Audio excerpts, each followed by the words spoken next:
So, what I want to talk about is the seeming link between our attention and the phenomena that we perceive in the outer world and our outer world, which isn't really outside of us because there is only one being, everything is inside you. But for the sake of explanation, gross tangible phenomena like a body, a table, uh, a laptop, or anything like that. And then the subtle phenomena that are supposedly inside. So thoughts, experiences, sensations, things like that. And for a long time in my awakening, I felt very much that my attention was linked to and controlled by phenomena, most of all thoughts and emotions. So a mind would say something, anything, its usual thing that it does, and my attention would go straight to it, and or some emotion would arise inside, and attention would go straight to that emotion. So no matter how much I had begun to realize who I already was and am still, the infinite silence, consciousness, presence, awareness, noumenon, real self, supreme being, Parabrahman. I'm going to use all these different words for this. The one that it is not a thing, the only substanceless substance that exists. And just pick whichever word you feel most comfortable with: stillness, emptiness, and nothingness. So I'd started to see that I was that. Even in my inquiry, I'd started to experience my self-inquiry that I wasn't a thing, that there's a body here, there's thoughts and emotions and all of that. But the one that was in charge of all of those was not actually a person. I started to see that it was something very different, formlessness. It was silence, stillness. But still then when my mind spoke, or some emotion or some trigger happened, some emotion flushed inside, I seemingly lost that silence and attention was dragged to that phenomenon arising before I seemed to have any control over it at all. Didn't even seem to be a choice where to put my attention. So I'm sure everyone has had many, many experiences like that where you're trying to rest attention on what is real. And for me, a breakthrough happened when I realized, and I hope it might be useful too, that it's not that my attention per se is being led around by my mind. What if it was the other way around, that my mind is thinking so much because attention goes to it, or attention goes to phenomena? What if when we pay attention to mind, it stimulates it to and charges it up to produce a lot of thoughts? And this seemed weird at first, but it really turned everything around, because up until that point, I'd had this feeling that as soon as my mind would stop talking, then and only then could I bring my attention to what was real and leave it there. They would stay there. And I needed my mind to go quiet. So in doing that, in needing something from my mind, I was actually paying it a lot of attention and energizing it, because I didn't realize that at the time. So what if we began to allow us to undo this sense that attention has to automatically go to phenomena? What if attention doesn't have to follow phenomena at all? Thoughts, even objects, gross tangible objects. Mostly we're troubled by the subtle objects of thoughts and emotions and sensations in the body. Those are the ones that really, we don't have so many thoughts inside about in seemingly inanimate objects, external things like a chair or a bed, or etc. So what if we trained ourselves? What if real meditation then became a training, a habit forming that attention stays with that which is not a thing, even when a phenomenon like a thought arises. What would happen, and perhaps you can just imagine it now for a moment, if your mind could say anything at all, literally anything, and your attention didn't automatically go to it, to focus on it? What would that be like if your mind was just talking and you couldn't, not that you chose not to, but that you couldn't pay attention to it? So, or it was always a choice whether you actually did this kind of, if your attention is like this, open and resting on that which is not a thing, the silence, the stillness, the consciousness. And then when mind spoke or some thought arose inside that silence, that stillness, that there was no automatic reflex of the attention to contract around a phenomenon, a thought, an object. Does that have to happen? No, it doesn't. And really all an awakened being has done is to cultivate a habit that attention stays on that which is not a thing, even when mind speaks. And done this by training attention to stay there. And so even just to realize that attention doesn't have to blindly follow around whatever is going on with our senses, whatever we're perceiving through our senses, whatever is going on in our mind and in our emotional state. And then as attention begins to rest more in what is real, then we're not paying so much attention to the mind. It's not that mind is wrong. It's not that mind is bad.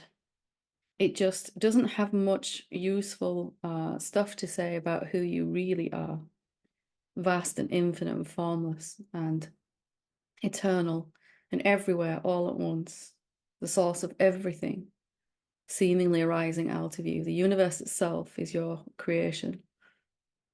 What could mind really say about something that is intangible and invisible and inaudible and has no location or is everywhere?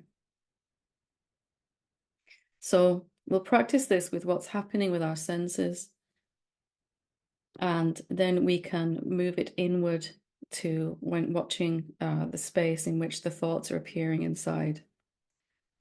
So it's just gently using a phenomenon, starting with something, and noticing that your eyes can look at this phenomenon, and your attention doesn't have to automatically go to it. So when you look at something, some object, some phenomenon, you don't have to automatically pay attention to it. And it may seem so completely linked that we might not even know that there is any other way to be. We'll practice this now. We've called it, we've done it many times before, we'll call it zooming out. All we're going to do is pick an object in the room that you're sitting in. And if you've done this before with me, please do it again. We can never do this enough times. So picking an object, I'm looking now at the laptop that I'm using. My eyes are looking at the laptop that I'm using to record this. Now, pick an object in the room. It could be anything at all. It could be the cat, the dog, a table, the odd sock on the floor, anything at all. And your eyes can lightly rest on that object, that phenomenon. And your attention can notice the space around it, the space that the object is sitting in. So just not staring hard at the object, just lightly noticing. You can blink and everything else.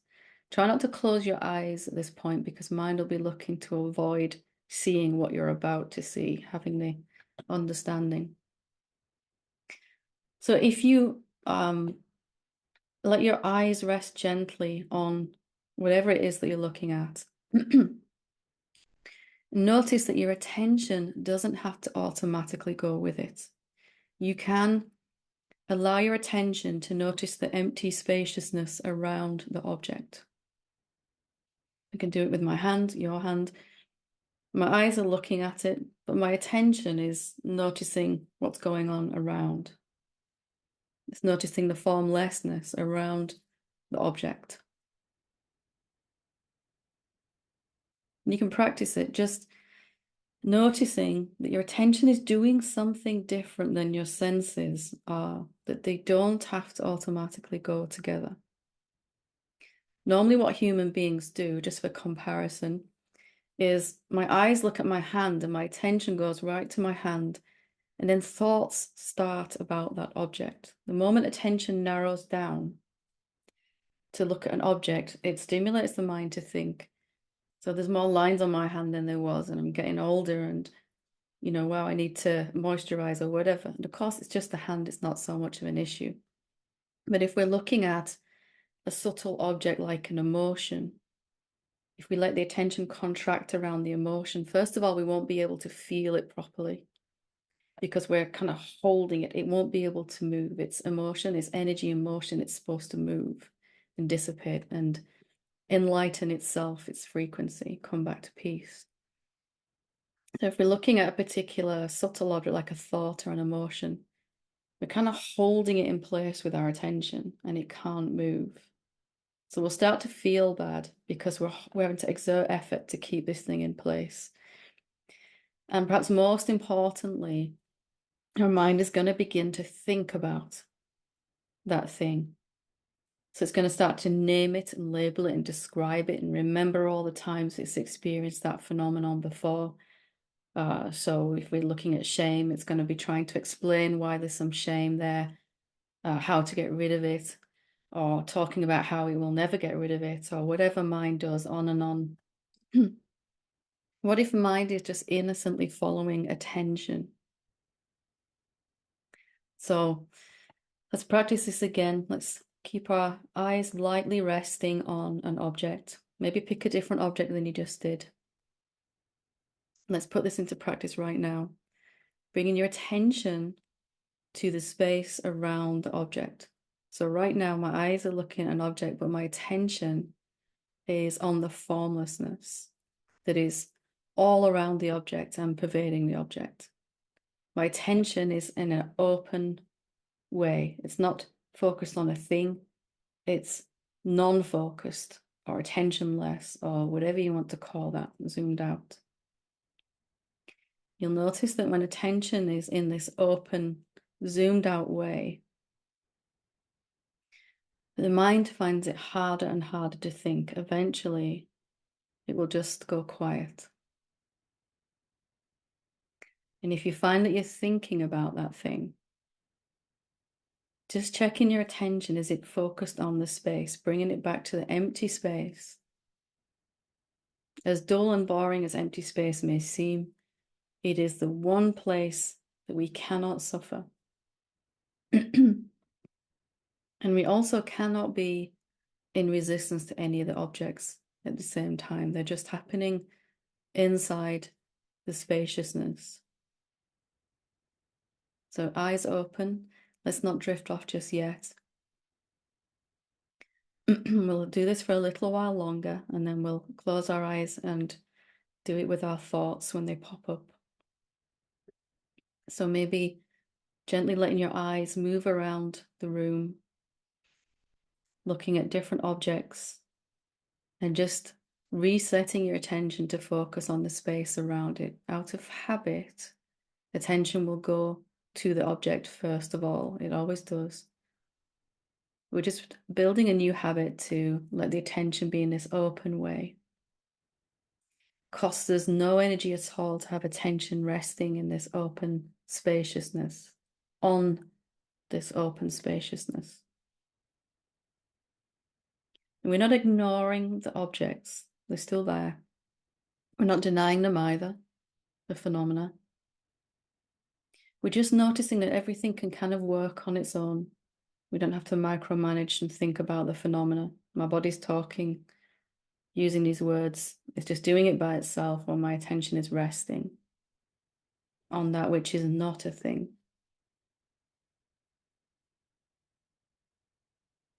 Checking that attention is on the spaciousness, the emptiness. And it just looks like empty space around the object. It's nothing special in that way. You can immediately find it. What is that space in which the object is sitting in? Recognizing that you don't have to let your attention automatically follow the phenomena.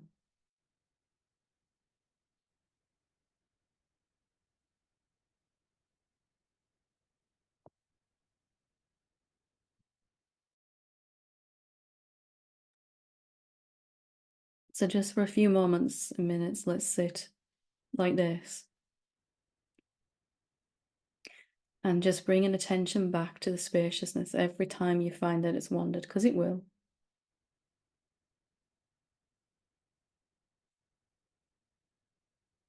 We notice your mind thinking.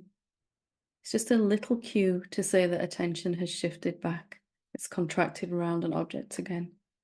No blame, no big deal. It's just a very well-grooved habit that we have.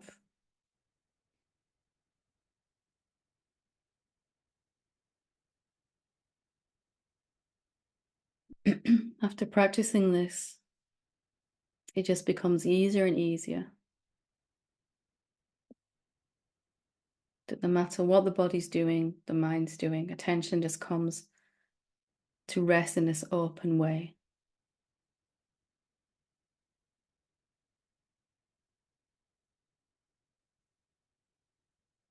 And if you want to now, you can close your eyes, but let's try not to drift off into a deep state right now. To close our eyes and just watch for the next thought that arises. Whatever that thought is, it doesn't matter. When you see the thought, see if you can notice it's appearing inside this spaciousness. Whatever that thought is appearing in, that's where attention goes, on the emptiness.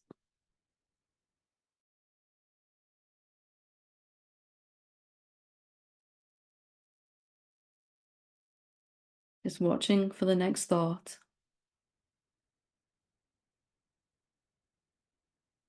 When it pops up, notice attention might go to it out of reflex habit. And then just bringing it into that attention to the open spaciousness around the thought.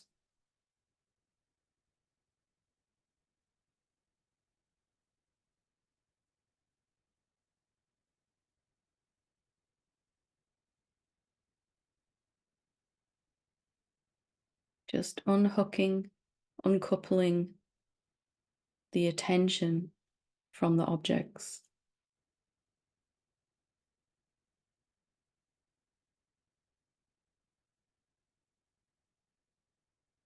Noticing the space in which the thoughts or an emotion is arising,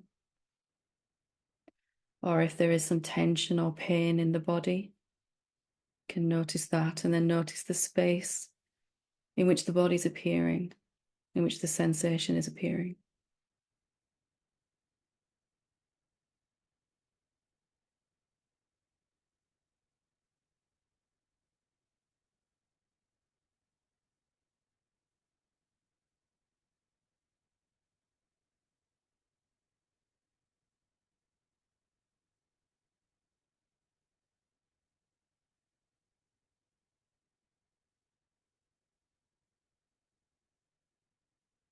And whenever you notice attention has contracted around a thought, just opening it back up again, noticing the space in which the thought is appearing. That is yourself, your infinite self.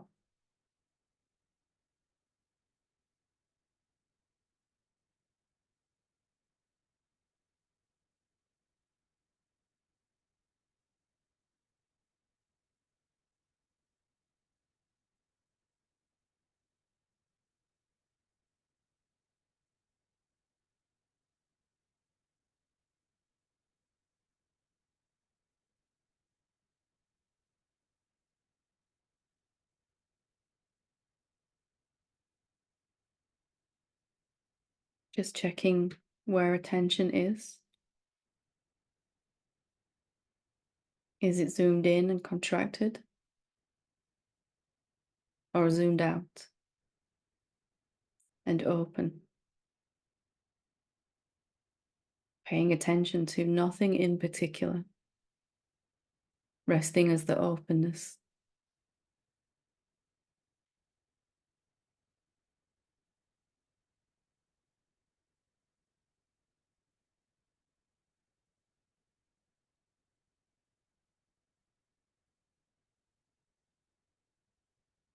This is real meditation, forming a new habit just by practice.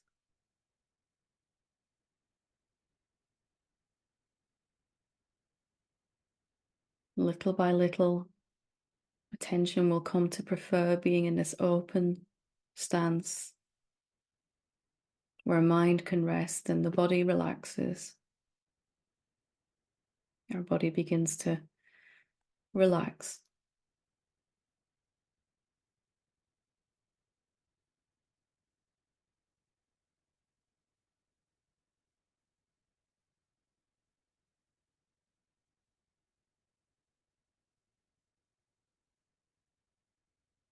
Freedom is knowing that the attention doesn't have to follow anything at all.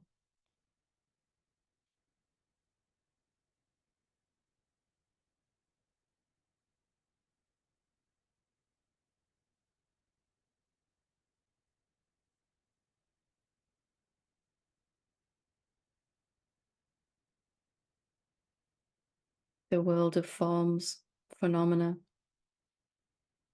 move quite well by themselves as we just allow attention to rest in this open way.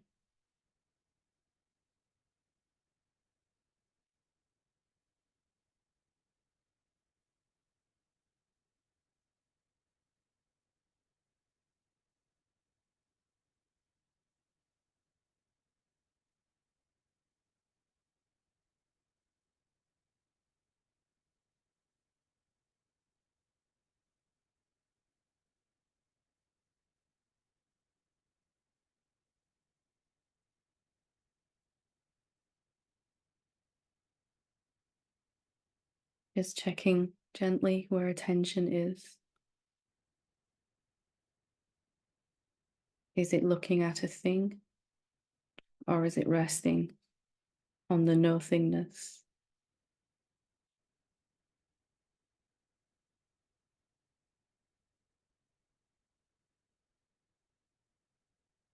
Bringing it back to the empty space.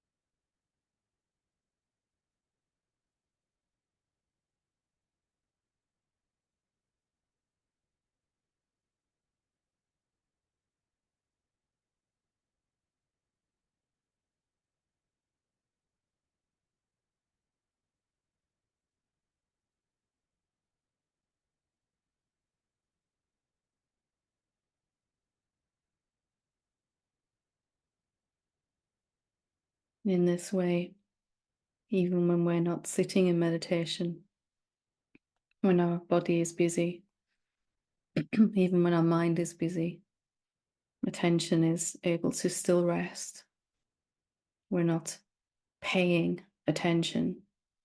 We're not exerting energy. We are being that effortless being.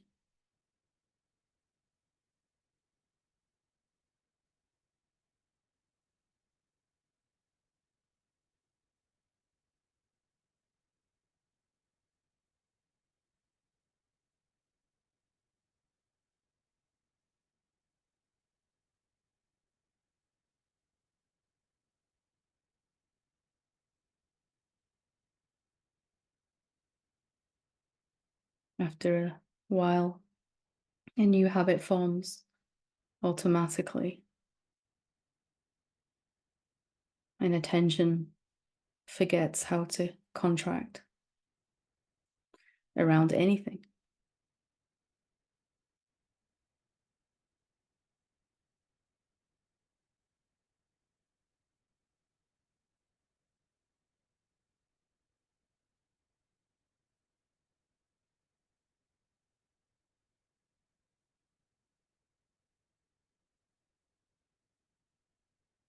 Could awakening be simply this habit being established?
So in a few moments, we'll bring this meditation to a close. And as we do so, we can open our eyes, noticing we don't have to go back to our old way our old way of paying attention. We can listen to the words, just noticing the silence in which the words arise, and space in which the objects appear. Same thing. Thank you.